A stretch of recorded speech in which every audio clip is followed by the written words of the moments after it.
Swadikap, kali ini sesuai request dari salah satu penonton, kita bakal bahas film 3AM 3D.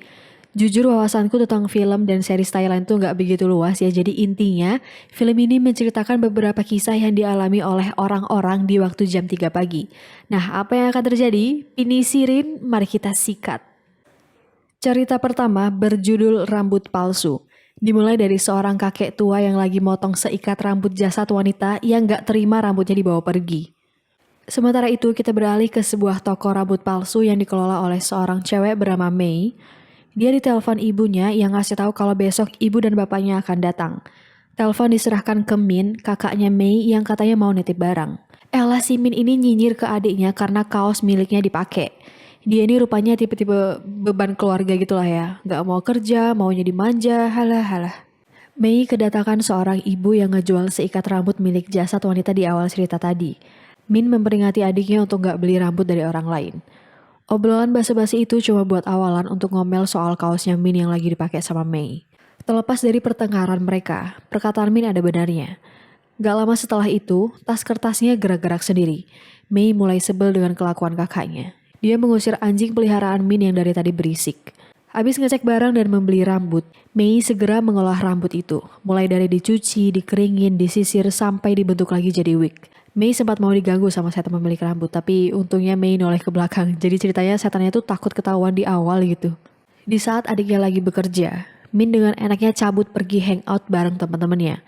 Pegawai di toko rambut palsu itu ikutan sama Min karena satu arah. Sendirianlah Mei di rumah. Karena udah malam, Mei menutup toko dan istirahat bentar sambil minum obat. Mungkin karena terlalu kerja keras, Mei ini jadi mimisan. Sibuk bersihin darah, Mei lupa matiin keran. Tapi anehnya, air di wastafel malah menggenang. Pasti ada yang nyangkut nih.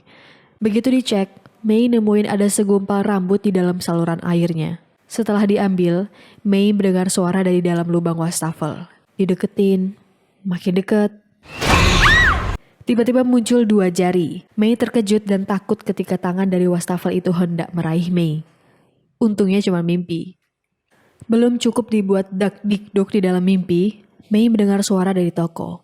Lagi ngecek, dikagetin sama teman-temannya Min bernama Lin dan sepasang kekasihnya bernama Pon dan Jom. Mereka ini datang buat ngadain party kecil-kecilan gitulah di atap rumah. Udah party, minuman siap, mereka jedak-jeduk di atap sambil dengerin Pon cerita horor. Baru bentar party di atas, minuman udah habis. Min dan Lin turun mengambil minuman di bawah. Mei yang lagi ngambil air mencoba untuk tidak peduli dengan kedatangan teman-temannya Min, terutama ucapan sarkas dari kakaknya. Kembali ke atap, Lin malah iseng mainin rambut milik setan yang baru saja selesai dikerjain Mei. Mei yang tahu hasil kerjaannya dibuat mainan, ya pastinya marah dong. Bukannya minta maaf atau beritikat baik, Min justru ribut dengan Mei. Dari yang lagi-lagi masalah baju, kasih sayang orang tua yang kurang dari Min, sampai sambatan Mei yang pakai barang bekas milik kakaknya. Ya namanya juga kak adik sih, berantemnya standar. Lin sedikit sebal ketika disuruh Min ngembaliin wig yang tadi dia ambil. Baru aja turun dari tangga, listrik mendadak mati. Waktu mau dikembaliin, tiba-tiba muncul tangan dari dalam wig. Teriakan Lin membuat semuanya di atap turun dan mencari Lin. Min agak kesel kalau Lin ini lagi iseng. Waktu dicari, Mei ngelihat di lantai ada genangan darah yang asalnya netes dari atas. Begitu dicek asal darahnya, kepala Lin ikut jadi pajangan di toko. Semuanya kaget ngelihat Lin, ditambah lagi ada setan di depan mereka. Udah tuh, pada takut dan buru-buru kabur keluar dari toko. Saking paniknya, Pon malah patahin kunci gembok. Bagus mas, bagus. Semua alat mereka pakai biar bisa buka gembok. Salah satu dari mereka, Jom, mencari alat lain di tempat lain sendirian. Yaelah, udah tahu lagi diteror setan, bisa-bisanya ada yang berani pergi sendirian. Tentu saja Jom jadi korban setan berikutnya. Jom gak bisa bergerak. Tangan si setan muncul dari perutnya si Jom. Dilemparlah Jom dari ketinggian hingga tewas. Pon jadi terpukul ngelihat pacarnya tewas. Walau begitu, Min menyadarkan Pon untuk segera naik ke atap untuk mencari bantuan. Sampai di atap, Mei jadi bengong sendiri. Dia dapat penglihatan tewasnya seorang cewek akibat tenggelam yang sekarang menghantui mereka semua. Sementara itu, Pon yang sendirian dikagetin setan hingga dia nggak sengaja terjatuh dan badannya kena sisir rambut yang terbuat dari paku sampai tembus. Pon udah nggak tertolong lagi. Tersisa Min dan Mei yang lari ke lantai bawah karena shock lihat temennya tewas. Udah tahu setannya nggak bisa keroyokan, masih aja pergi sendiri-sendiri. Kakak beradik itu lari ke ruang pengeringan rambut. Mei kembali mendapat penglihatan kalau rambut yang dipakai Lin adalah punya setan. Sampai di sini, Mei cuma bisa bengong. Mau gak mau, Min inisiatif untuk pergi cari bantuan dan menyuruh Mei untuk nunggu. Baru aja Min keluar, listrik padam sendiri. Mei gak bisa bergerak, sedangkan setannya nongol di belakang Mei. Min teriak-teriak ngasih tahu Mei, tapi adiknya sama sekali gak ada respon. Dia mendobrak pintu hingga merusak engsel pintu. Begitu masuk, si Mei udah gak ada. Min baru sadar kalau adiknya udah ada di dalam alat buat ngeringin rambut yang tiba-tiba hidup sendiri. Suhunya di dalam entah kenapa naik sendiri sampai alatnya meledak. Membuat Min terpental akibat ledakan dan kacanya pecah berhamburan. Bentar, kok Mei gak kenapa-napa ya? Sinar matahari masuk ke ruangan penyimpanan. Min terbangun mendengar suara orang tuanya yang baru tiba. Dia terkejut ketika ibunya memanggil Mei. Padahal dia ada di depan orang tuanya. Min seperti gak kelihatan gitu. Ayahnya aja sampai ngelewatin dirinya. Barulah Min sadar setelah lihat badannya tertusuk pecahan kaca. Bentar. Harusnya Mei kan ikutan tewas ya. Lah terus itu siapa? Mei emang udah tewas entah sejak kapan. Tapi jiwanya udah diganti sama setannya. Kita lanjut ke cerita selanjutnya berjudul Mayat Pengantin Wanita yang terjadi di rumah sepasang pengantin. Seorang pemuda bernama Tos lagi merhatiin perawat sedang mengambil darah sebagai proses pengawetan seorang pengantin wanita bernama Cherry. Sedangkan pengantin pria bernama Mike tidak diambil cairannya karena kondisinya sudah buruk. Selesai mengurus mayat, perawat dan Tos pergi dari ruangan peti. Tos juga diperingati oleh perawat agar nggak masuk ke kamar Mike dan Cherry apapun yang terjadi. Beliau menceritakan kisah tragis bagaimana kedua pengantin itu tewas karena kecelakaan di hari sebelum pernikahan mereka. Karena yang punya rumah udah jadi mayat dan keluarga mereka tajir, sekarang rumahnya jadi makam. Tos ditunjukin dapur dan kamar tidurnya oleh perawat. Sekaligus dikasih tahu untuk nyiapin sesajen dan dupa.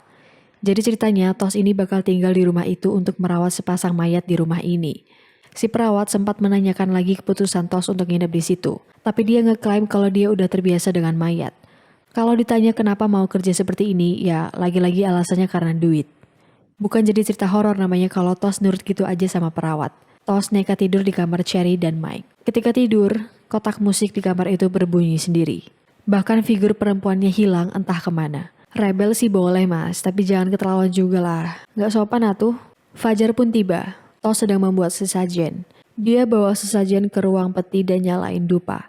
Tos baru sadar kalau peti mayat Cherry sedikit terbuka gara-gara suara tokek.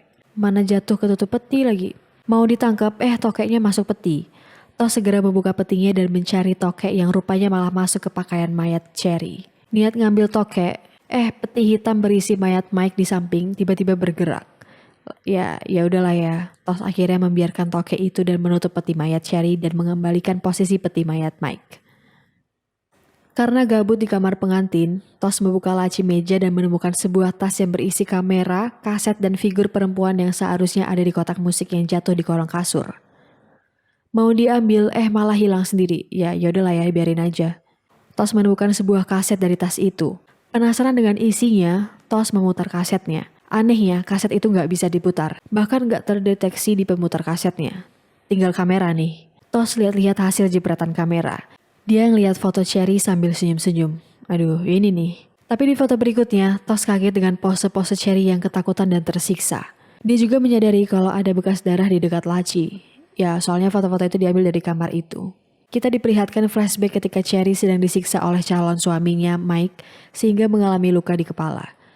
Ngelihat foto Cherry tersiksa, Tos mengumpat perilaku Mike. Terdengar suara dentuman keras dari ruangan peti karena cowoknya nggak terima dikatain. Saat mau keluar kamar, ada benang jahit yang nyangkut di pintu kamar. Tos mengikuti arah benang yang terbentang sampai ruang mayat, yang rupanya itu adalah benang jahit dari mayat Cherry. Sampai di ruangan mayat, Tos ngelihat sosok Cherry berdiri di hadapannya sedang minta diselamatkan. Namun Cherry dibekap oleh Mike dan menyuruh Tos untuk keluar.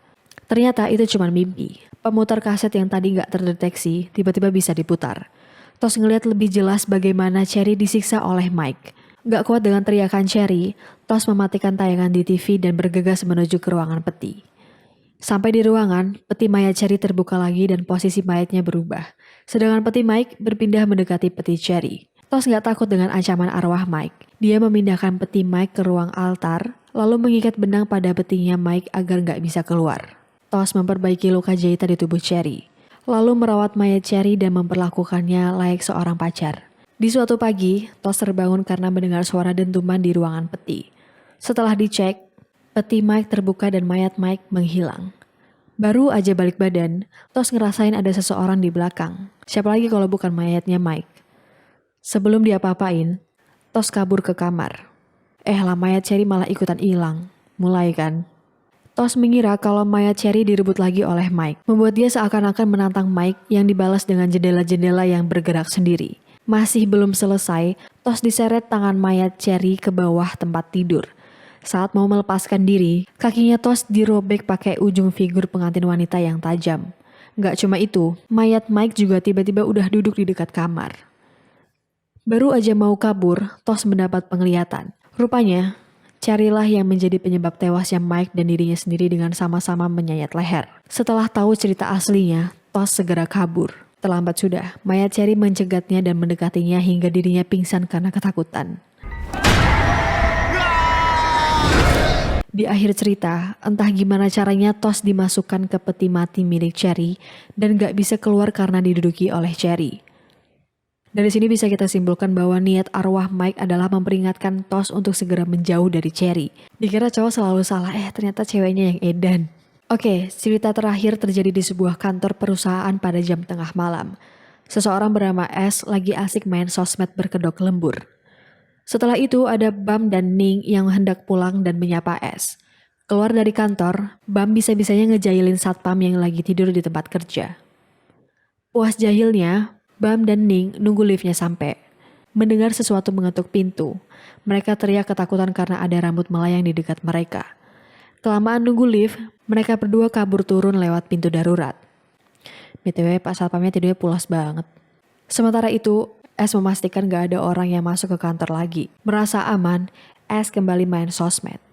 Lagi asik-asiknya, dia mendengar suara aneh.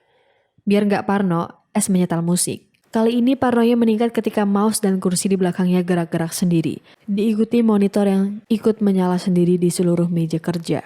Karena ketakutan, S berteriak dan kabur keluar dari kantor.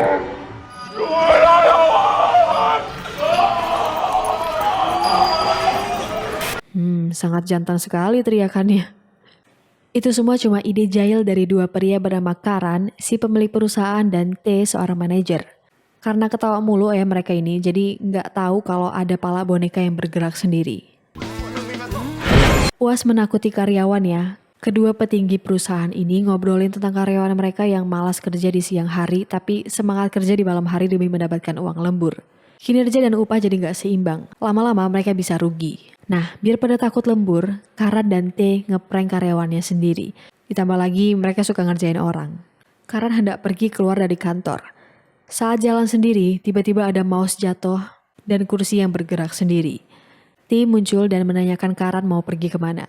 Belum dijawab, kursi bergerak sendiri ke arah Karan.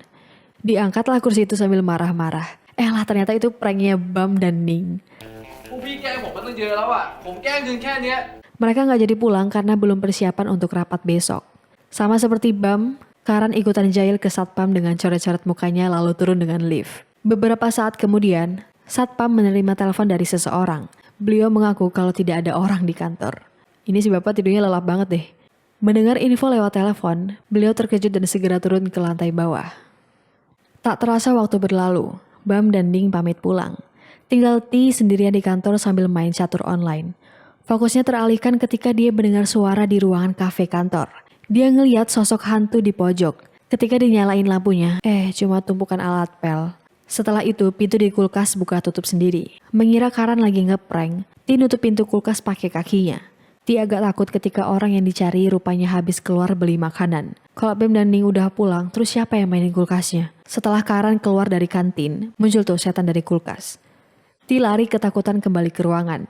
Belum cukup sampai di sini, T dikejutkan dengan monster mengerikan yang muncul di hadapannya. Gak kuat dikagetin, T pun pingsan. Ya, tadi cuma pranknya Karan dan Ning.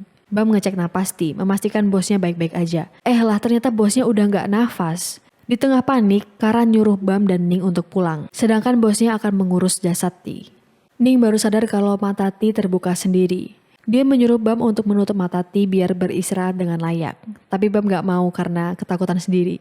Waktu Bam mau menutup mata T, Tangannya langsung dicekal sama T. Aduh, lagi-lagi kena prank. Di tengah keselnya Ning dan ketawa ngakaknya T dan Bam, mereka mendengar barang terjatuh di ruangan Karan. Ketika dicek, Karan udah tergantung di langit-langit. T ketawa dengan ide prank bosnya. Sedangkan Ning dan Bam udah muak dengan prank buatan para bosnya. Ya emang lama-lama agak ngeselin sih. Puas ngeprank, mereka semua hendak pulang ke rumah masing-masing. Ngelihat udah mau jam 3 pagi, Karan ngasih tahu mitos yang saat-saat seperti ini hantu bakal jadi lebih kuat. Baru aja keluar, Karan kelupaan sesuatu. Yang lainnya jadi ngikut ke kantor lagi. Paling-paling mau ngeprank lagi. Karan ngasih tanda rusak ke kulkas yang bagian belakangnya udah dijebol buat ngeprank tadi. Bam dengan semangat nolongin Karan untuk nyari selotip. Diikuti T yang ikutan nyari, siapa tahu ada di meja kerjanya. Singkat cerita, Bam akhirnya menemukan selotip di ruang tunggu dekat ruangannya Karan. Waktu selotipnya jatuh, Bam teriak histeris ngelihat ada darah. Ternyata ada mayat T yang palanya tertancap paku. Nah, kita dilihatin flashback ketika T di prank. Jadi yang kita lihat dari tadi adalah arwahnya T. Mereka terkejut ketika ada suara T yang bilang kalau selotipnya udah ketemu. T yang bangkit berjalan ke arah mereka, diikuti listrik padam. Situasinya jadi mencekam, membuat mereka semua kabur keluar. Percuma aja orang pintunya cuma bisa dibuka pakai sidik jari. Karan menyuruh Bam untuk ngambil kunci pintu di ruangannya. Karena takut sendirian, Bam minta dianterin Ning. Barang-barang di kantor banyak yang jatuh sendiri. Mesin fotokopi juga ikutan nyala sendiri, menduplikat wajah T yang udah jadi arwah hidup. Mendadak, sosok T udah ada di depan mereka. Bam menjadi ketakutan ketika tangannya digenggam T. Pas udah bisa lepas, mereka kabur ke ruangannya Karan dan segera mencari kunci. Ning menemukan kuncinya di laci kecil, tapi Bam justru menemukan mayat Karan di meja kerjanya. Flashback sedikit, jadi Karan ini sebenarnya nggak sengaja kehilangan pijakan saat mau ngeprank. Jadinya ya dia tercekik kabel dan jatuh akibat berat badannya sendiri. Tahu kalau cuma mereka berdua yang hidup, mereka hendak kabur dari kantor. Ternyata ada hantunya Karan yang nakut-nakutin mereka. Buru-buru Ning dan Bam turun lewat pintu darurat. Waktu turun, Ning ngeliat ada sesuatu yang mirip dengan miliknya. Kita pindah ke T yang ketawa puas abis ngerjain karyawannya. Rupanya dia pakai boneka palsu yang menyerupai T. Gak cuma dia, Karan juga melakukan hal yang serupa. Agak kurang ajar sih kalau ngeprank sampai segitunya. Karena waktu udah mau fajar, Karan dan T memutuskan untuk pulang.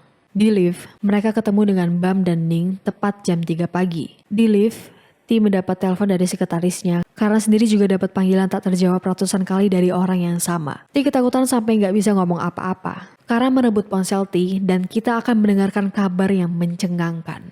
Ternyata Bam dan Ning sebenarnya udah tewas saat turun dari tangga. Mereka jatuh dari ketinggian karena saking ketakutan lihat pala melayang di awal cerita. Satpam yang berjaga tadi turun untuk dimintai keterangan dari polisi. Mampus, sekarang siapa yang kena prank?